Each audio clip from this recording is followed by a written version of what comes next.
Sobat Maestro, sesaat lagi kita akan mendengarkan program acara Renungan Hari Sabat bersama Advent Vision Media Ministry yang dibawakan oleh pendeta. Selamat mendengarkan. Yesus mau datang segera.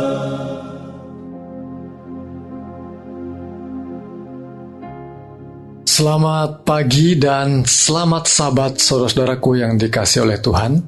Salam sejahtera untuk seluruh pendengar Maestro yang kami sangat kasihi. Bersama saya Pendeta Cucu Elia, pada pagi ini kita akan bersama-sama merenungkan firman Tuhan yang saya beri judul Penunggang Kuda Putih. Sebelumnya saudaraku, mari kita akan berdoa.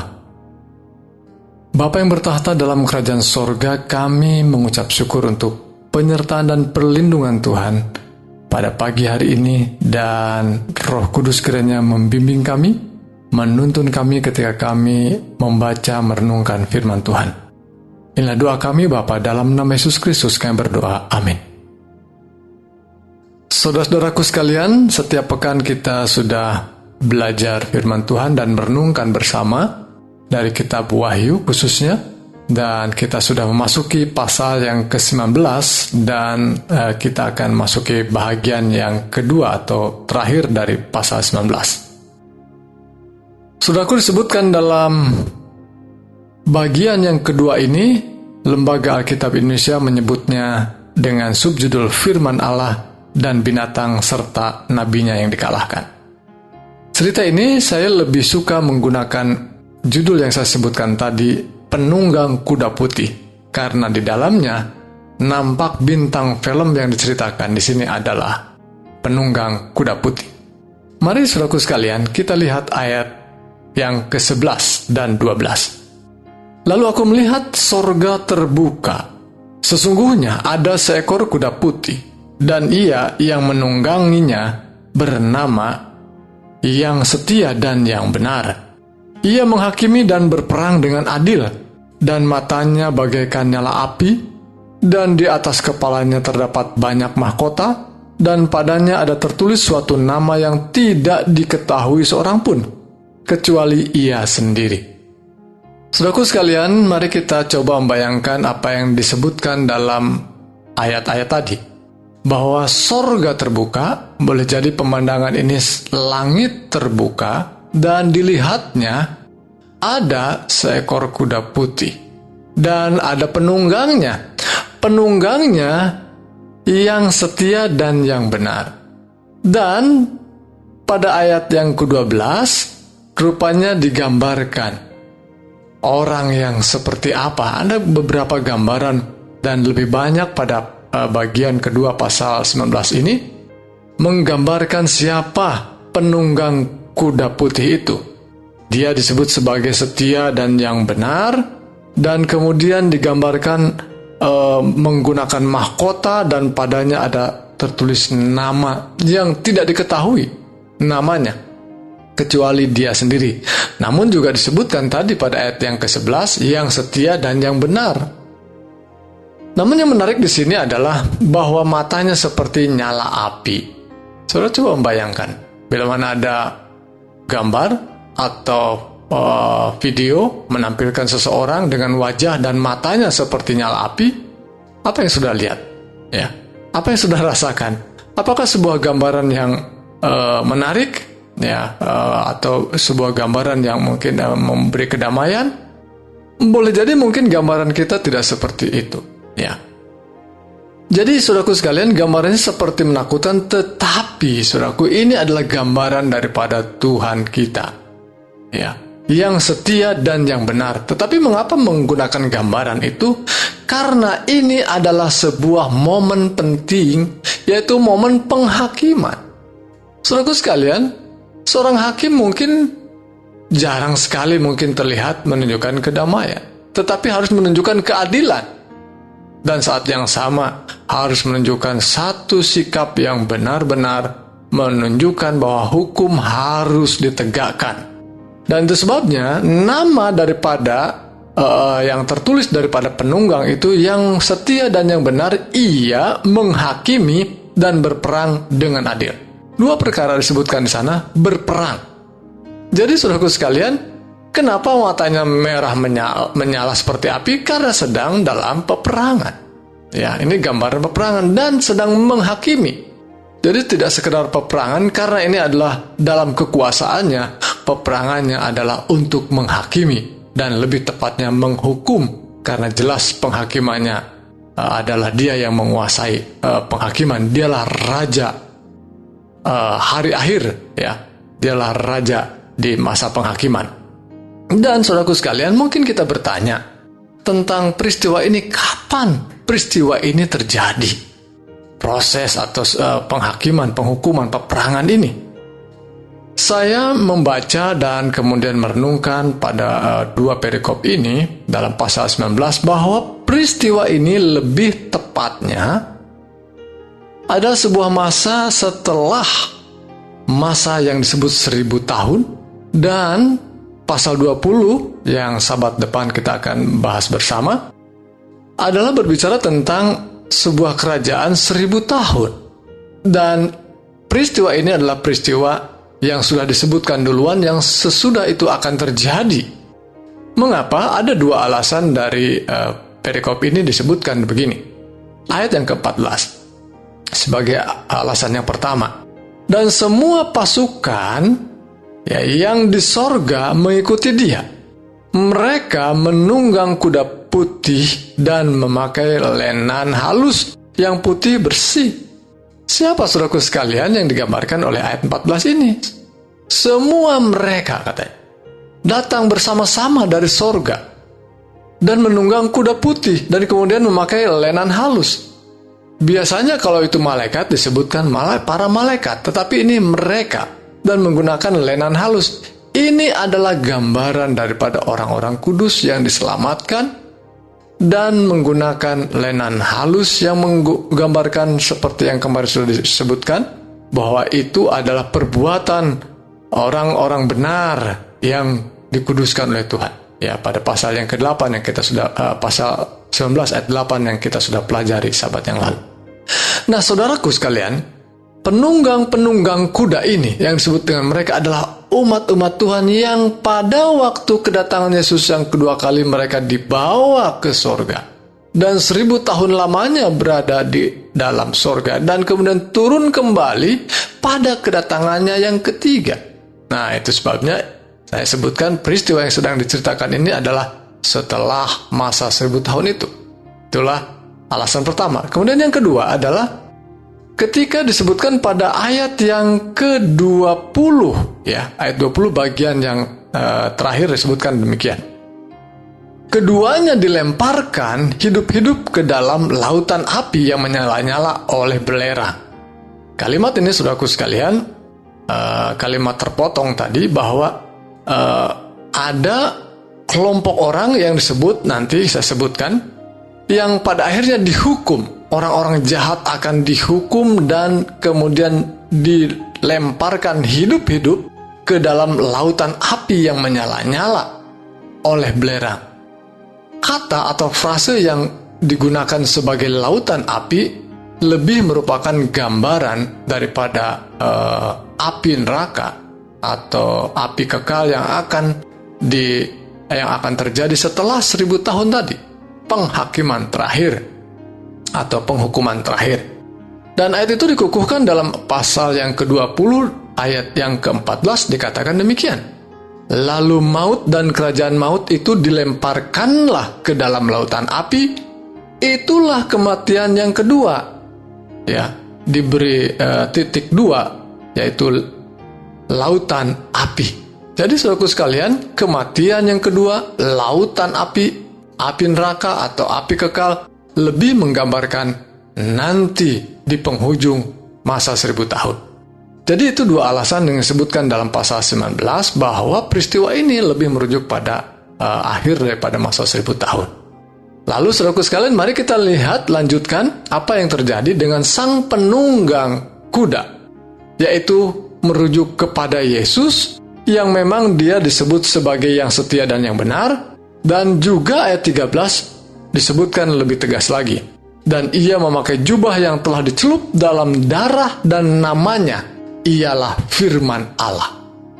Jadi menyebut frase firman Allah tentu sangat merujuk kepada Yesus Kristus, dan Yesus Kristus sang penunggang kuda putih itu bersama juga mereka, ya dalam tanda kutip mereka, yaitu umat-umat kudus yang dibawa naik ke sorga dan kembali lagi ke dunia ini bersama rombongan ini menunggang kuda putih, ya, menunjukkan kesucian dan kemurnian iman mereka, dan mereka bersama-sama. Inilah kedatangan Yesus yang ketiga kalinya ke dunia ini. Dan gambarannya lagi disebutkan, dan dari mulutnya keluarlah sebilah pedang tajam yang akan memukul segala bangsa.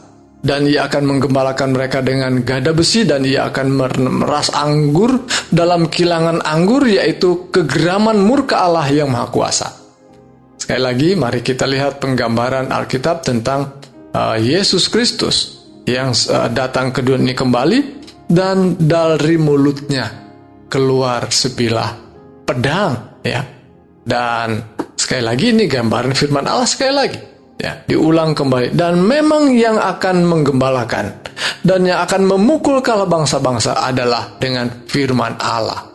Karena firman Allah lah yang memang menyejukkan, ya, firman Allah yang membawa kedamaian, tetapi dengan firman Allah juga Allah menghukum dunia ini.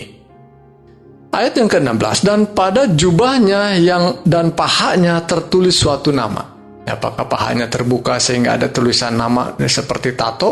Saya lebih cocok melihatnya sebagai nama yang tertulis dari bahagian dari pakaian dari bahagian pahanya. Dan tertulis namanya, yaitu Raja segala raja dan Tuan di atas segala tuan. Frase-frase yang sering digunakan adalah frase yang digunakan oleh para penulis Alkitab sebelumnya yang menggambarkan Kristus Yesus sendiri, penguasa hari akhir, ya, penguasa daripada akhirat, ya, penguasa di dunia dan di akhirat tentunya. Ayat yang ke-17. Lalu aku melihat seorang malaikat berdiri di dalam matahari, dan ia berseru dengan suara nyaring kepada semua burung yang terbang di tengah langit. Katanya, marilah ke sini dan berkumpullah untuk turut dalam perjamuan Allah, perjamuan yang besar. Saudaraku, kalau menikmati sebuah jamuan tentunya, wah, kita senang dapat undangan. Mari mengikuti perjamuan Allah, perjamuan besar. Namun perjamuan apa yang dimaksudkan di sini? Ya. Ayat yang ke-18. Supaya kamu makan daging semua raja, dan daging semua panglima, dan daging semua pahlawan, dan daging semua kuda, dan daging semua penunggangnya, dan daging semua orang, baik yang merdeka maupun hamba, baik yang kecil maupun yang besar. Lihat saudaraku sekalian, perjamuan makan bersamanya itu adalah makan daging manusia. Sekali lagi, kitab Wahyu harus dilihat sebagai sebuah simbol-simbol, ya. Pekabaran menggunakan banyak simbol, gambaran. Dan ini adalah gambaran jamuan daripada Tuhan, di mana pada akhirnya kekuasaan Tuhan akan menghukum semua orang yang bertentangan atau menentang Tuhan. Semua orang yang tidak mau menerima kasih karunia Tuhan. Dan pada akhirnya mereka akan mendapat hukuman dengan sebuah gambaran kita sedang makan daging mereka. Kecil atau besar, punya jabatan atau tidak, dan bahkan mereka dengan milik-milik mereka sendiri, termasuk yang kuda yang dianggap sebagai barang mewah, akan juga dibinasakan. Luar biasa penggambaran ini, saudaraku sekalian, untuk melihat bahwa jangan kecil hati. Saudara yang mau tetap setia, mau tetap dalam kebenaran, pada akhirnya kita akan mengalami kemenangan besar bersama sang penunggang kuda yang memimpin kita. Baik, ayat 19. Dan aku melihat binatang itu dan raja-raja di bumi serta tentara-tentara mereka telah berkumpul untuk melakukan peperangan melawan penunggang kuda itu dan tentaranya. Ayat 19 ini adalah juga sebagai alasan penting ketika saya menyampaikan tadi bahwa ini situasinya adalah pada akhir daripada masa 1000 tahun. Kenapa? Karena pada masa ini setan akan kembali memimpin dunia ini, karena dunia kita akan diisi oleh orang-orang jahat yang dibangkitkan kembali dan akan memimpin sebuah peperangan melawan penunggang kuda putih itu bersama juga umat-umat Tuhan. Dan siapakah sesungguhnya binatang itu dan raja-raja yang akan memerangi itu? Akan digambarkan pada ayat yang ke-20. Maka tertangkaplah binatang itu, dan bersama-sama dengan dia nabi palsu yang telah mengadakan tanda-tanda di depan matanya, dan dengan demikian ia menyesatkan mereka yang telah menerima tanda dari binatang itu dan yang telah menyembah patungnya. Keduanya dilemparkan hidup-hidup ke dalam lautan api yang menyala-nyala oleh belerang. Dan semua orang yang dibunuh dengan pedang yang keluar dari mulut penunggang kuda itu, dan semua burung kenyang oleh daging mereka.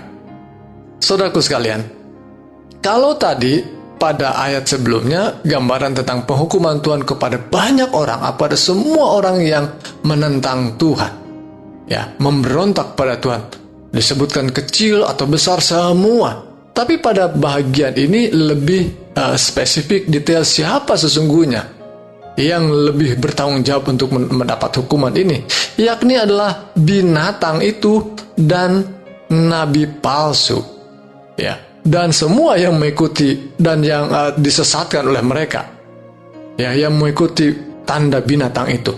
Jadi siapa mereka itu? Ada dua bagian disebutkan di sini, tetapi sesungguhnya ini figur yang sama, ya, disebutkan sebagai binatang dan nabi palsu.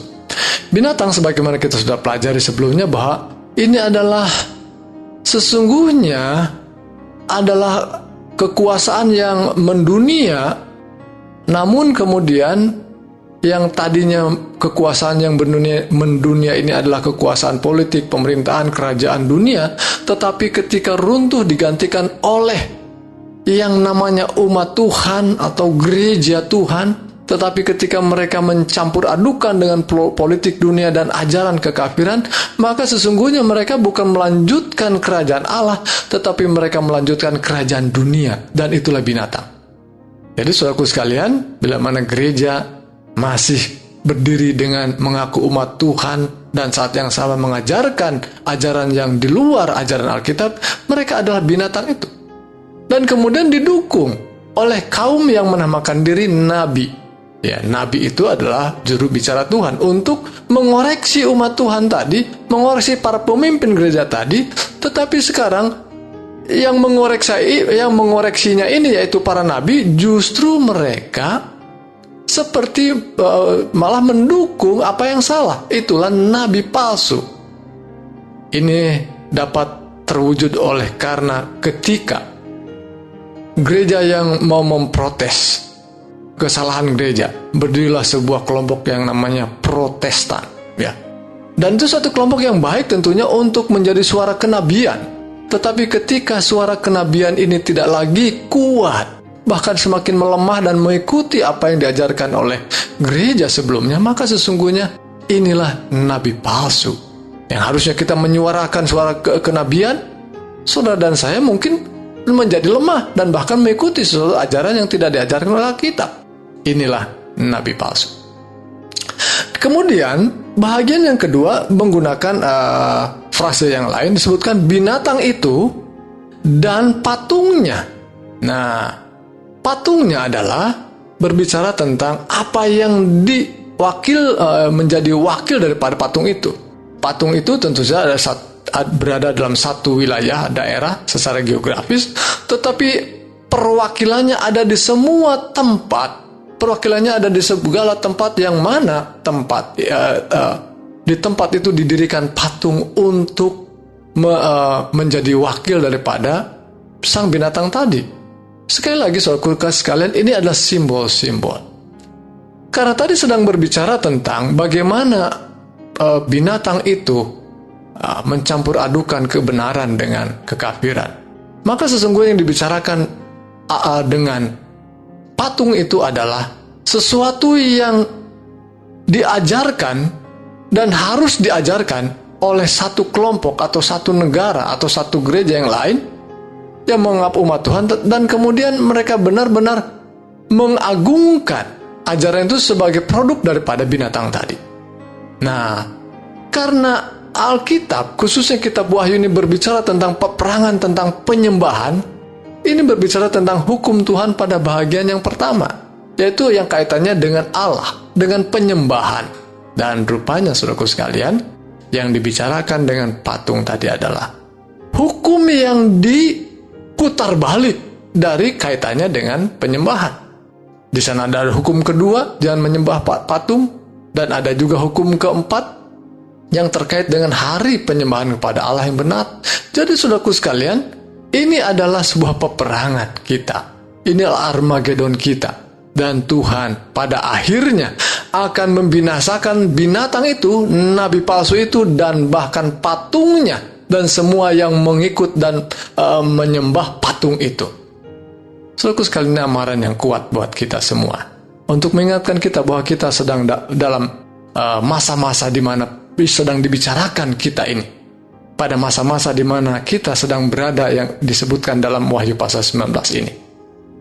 Jadi saudaraku sekalian, kami rindu, kami memanggil, bila mana kita berada dalam satu kelompok yang masih mengajarkan sesuatu ajaran yang di luar dari Alkitab ini, mari kita keluar.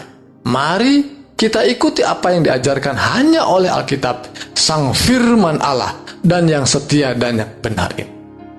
Pada bagian yang terakhir, ayat 21, saya ingin mengulang kembali. Dan semua orang lain dibunuh dengan pedang yang keluar dari mulut penunggang kuda itu, dan semua burung kenyang oleh daging binatang. Dikenyang oleh daging mereka. Jadi saudaraku sekalian, dalam peperangan, dalam sebuah peperangan biasanya selalu suka ada ngotot-ngototan, misalnya antara Daud dan Goliat. Dan biasanya kalimat yang akan menjadi sebuah ancaman, lihat nanti, mayatmu akan dimakan oleh binatang-binatang. Nah, dimakan oleh burung-burung, dan model seperti itu. Ini sebuah ancaman bahwa pada akhirnya, mereka yang mengikut binatang, mereka yang mau mengikut sang nabi palsu, mereka yang menyembah binatang itu, pada akhirnya akan mendapat hukuman kekal, yaitu lautan api. Saudaraku sekalian, saya rindu bahwa kita terlepas dari hal ini, karena kita sudah diamarkan, dan kita menjadi bahagian yang mengikuti bersama-sama menunggang kuda putih tadi, bersama Allah di dalam surga, bersama Yesus Kristus Tuhan kita. Inilah doa kita, mari kita sama-sama berdoa. Bapa yang bertahta dalam kerajaan surga, kami ucap syukur untuk berkat firman Tuhan yang kami telah baca dan renungkan bersama. Ketika kami mendapatkan amaran-amaran penting dari kitab Wahyu, biarlah kami boleh lebih kuat, lebih tegas mengikuti akan apa yang diajarkan firman Tuhan. Dan hanya oleh firman Tuhan kami boleh hidup. Dan hanya oleh firman Tuhan, sekalipun kami mendapatkan tekanan, kami boleh diteguhkan dan dikuatkan. Dan kami beroleh janji-janji yang pasti dari Tuhan. Terima kasih Bapa untuk pekabaran firman-Mu, dan berkati kami sepanjang hari Sabat yang kudus ini.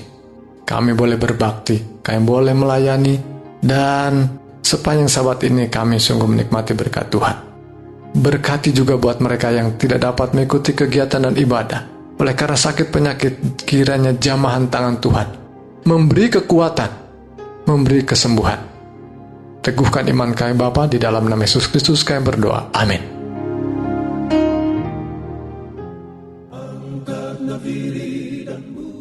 Sobat Maestro, Anda telah mendengarkan program acara Renungan Hari Sabat bersama Advent Vision Media Ministry. Untuk tanggapan pendengar, hubungi 087 888 777 689. Terima kasih atas kebersamaan Anda. Tuhan memberkati.